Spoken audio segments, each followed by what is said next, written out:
नमस्कार, आप देख रहे हैं सी न्यूज भारत और मैं हूं आपके साथ प्रिया श्रीवास्तव। वक्त हो गया है खबर अब तक का। आज खबर अब तक में बात होगी बिहार की राजनीति में सियासी पार्टियों के बीच मचे फुल फॉर्म वाले घमासान की, प्रियंका गांधी पर दलितों के अपमान पर लगे आरोपों की और यूपी उपचुनाव में भाजपा की लिस्ट और सियासी समीकरण की। इन सभी मुद्दों पर विस्तार से होगी चर्चा, लेकिन उससे पहले इस वक्त की बड़ी हेडलाइंस पर डाल लेते हैं नजर। छगन भुजबल के भतीजे समीर ने एनसीपी से दिया इस्तीफा। अतीक अहमद के बेटे मोहम्मद उमर को जमानत मिली, मनी लॉन्ड्रिंग से जुड़ा था केस। लेबनान के पीएम बोले सीज फायर करना इजराइल के हाथ में। कतर एयरवेज का ऐलान, लेबनान, इराक और ईरान की सभी फ्लाइट्स को सस्पेंड किया गया। विधानसभा उपचुनाव में सपा ने यूपी की गाजियाबाद और खैर सीट से उम्मीदवार उतारे। दाना साइक्लोन पर बोली सीएम ममता, अब तक तकरीबन 1.5 लाख लोगों को राहत कैंप पहुंचाया गया। कैबिनेट ने अमरावती रेलवे लाइन को दी मंजूरी। एयर इंडिया, इंडिगो, विस्तारा और आकाशा की 85 फ्लाइट्स को मिली बम बोट से उड़ाने की धमकी। विश्व बैंक के अध्यक्ष अजय बंगा से मिली वित्त मंत्री सीतारमण, एमडीबी सुधारों पर की चर्चा। लगातार चौथे सत्र में कमजोर हुआ शेयर बाजार, बिकवाली के बाद सेंसेक्स निफ्टी में सपाट बंद। हेडलाइंस के बाद आपका एक बार फिर से स्वागत है। अब वक्त हो गया है हमारी खास रिपोर्ट्स की ओर रुख करने का। बिहार की राजनीति में अब सोशल मीडिया और पोस्टर वार से आगे बढ़कर फुल फॉर्म वाली सियासत का नया नजारा देखने को मिल रहा है। आरजेडी और जेडीयू एक दूसरे का फुल फॉर्म बताकर सियासी तीर चलाने में जुट गए हैं। आरजेडी ने जेडीयू का नया फुल फॉर्म देते हुए नीतीश कुमार पर कटाक्ष किया है, तो जेडीयू ने भी आरजेडी को निशाने पर लेते हुए पलटवार कर दिया है। मुजफ्फरपुर में शराब से हुई मौत के बाद आरजेडी ने कहा कि जेडीयू का मतलब है जहां दारू अनलिमिटेड। यह आरोप लगाते हुए बिहार में शराब का धंधा सत्ता के संरक्षण में चल रहा है। जेडीयू के कई नेता दारू भेजते हुए पकड़े गए हैं। बता दें कि अब बिहार में शराब की एक पैरेलल इकोनॉमी खड़ी हो गई है। आरजेडी प्रवक्ता शक्ति यादव ने नीतीश से इस स्थिति की जिम्मेदारी लेने की मांग तक कर डाली है। जैसे ही आरजेडी ने अपना फुल फॉर्म पेश किया, जेडीयू ने भी आरजेडी का नाम रखकर कह डाला कि आरजेडी का मतलब है राष्ट्रीय जहरीला दल।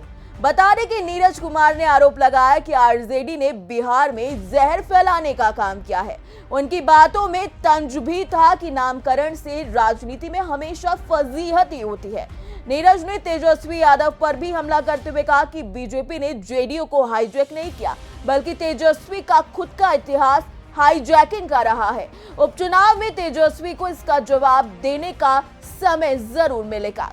कुल मिलाकर बिहार की सियासत में ये फुल फॉर्म वाली राजनीति मनोरंजन का एक नया मंच बनकर खड़ी हो गई है और ये सत्ता के लिए संघर्ष की एक दिलचस्प तस्वीर भी पेश कर रही है। फिलहाल इसी के साथ हम रुक करेंगे हमारी अगली रिपोर्ट का। वायनाड की सियासी फिजा में दलितों के मुद्दे को लेकर एक नया विवाद जन्म ले चुका है। भाजपा ने कांग्रेस पर गंभीर आरोप लगाया है और कहा है कि प्रियंका गांधी के नामांकन के दौरान कांग्रेस अध्यक्ष मल्लिकार्जुन खड़गे को एक कमरे से बाहर निकाल दिया गया।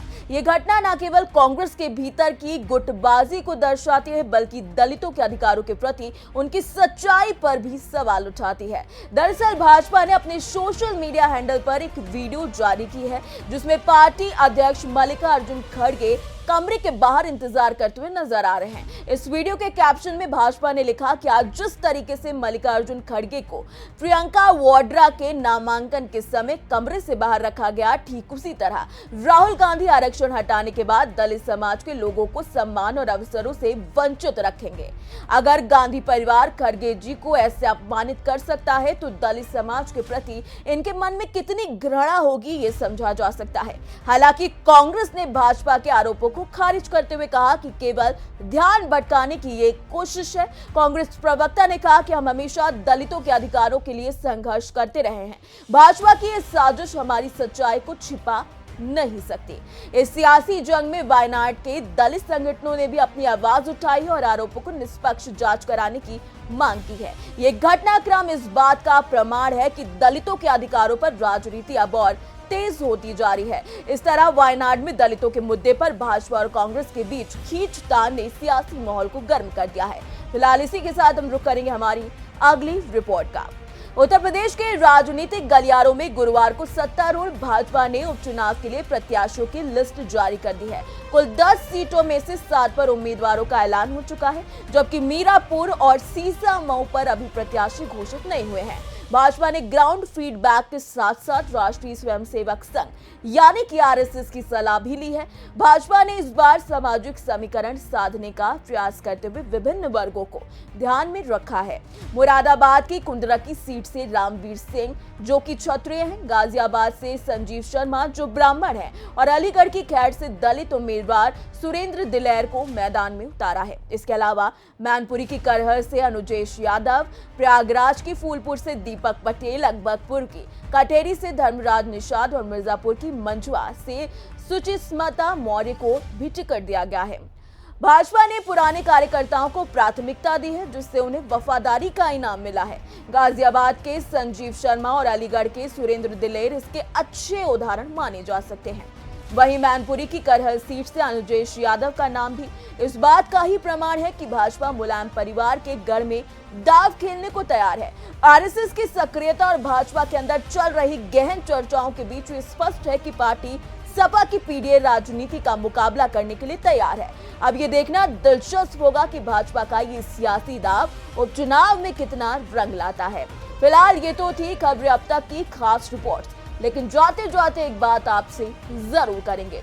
चुनावों के मौसम में जब राजनीतिक दल अपनी उपलब्धियों और योजनाओं का बखान करते हैं, तब असल मुद्दे अक्सर गायब हो जाते हैं और हमारा मुद्दा यही है। महंगाई, बेरोजगारी, शिक्षा, स्वास्थ्य सेवाओं की कमी, ये ऐसे मुद्दे हैं जो आम जनता को प्रतिदिन प्रभावित करते हैं, लेकिन चुनावी घोषणा पत्रों में इनका कोई जिक्र नहीं होता। सरकारें बड़े बड़े वादे करती हैं, लेकिन जब जनता की बात आती है तो उनके मूलभूत अधिकारों और आवश्यकताओं को नजरअंदाज कर दिया जाता है। क्या किसी भी पार्टी ने यह सवाल उठाया कि बढ़ती महंगाई के बीच आम आदमी कैसे अपना गुजारा करेगा, या कि स्वास्थ्य सेवाओं की कमी के कारण लोग बिना इलाज के मर रहे हैं? इस चुनावी माहौल में हमें ये सवाल पूछना होगा। सरकार जब चुनाव जीती है तो जनता के असली मुद्दों का समाधान क्यों नहीं करती? क्या हम केवल वोट बैंक बनकर रह जाएंगे या हमारी आवाजें भी सुनाई देंगी? हमारे अधिकार और जरूरतें चुनावी प्रचार का हिस्सा क्यों नहीं बनती? ये बड़ा सवाल है। ये समय है कि हम अपने मुद्दों को केंद्र में लाएं और सरकारों से जवाब मांगे, तभी चुनावों का असली मतलब निकल कर सामने आएगा। फिलहाल खबरें अब तक में आज के लिए इतना ही। देश दुनिया की बाकी खबरों के साथ जुड़े रहने के लिए आप देखते रहिए सी न्यूज़ भारत।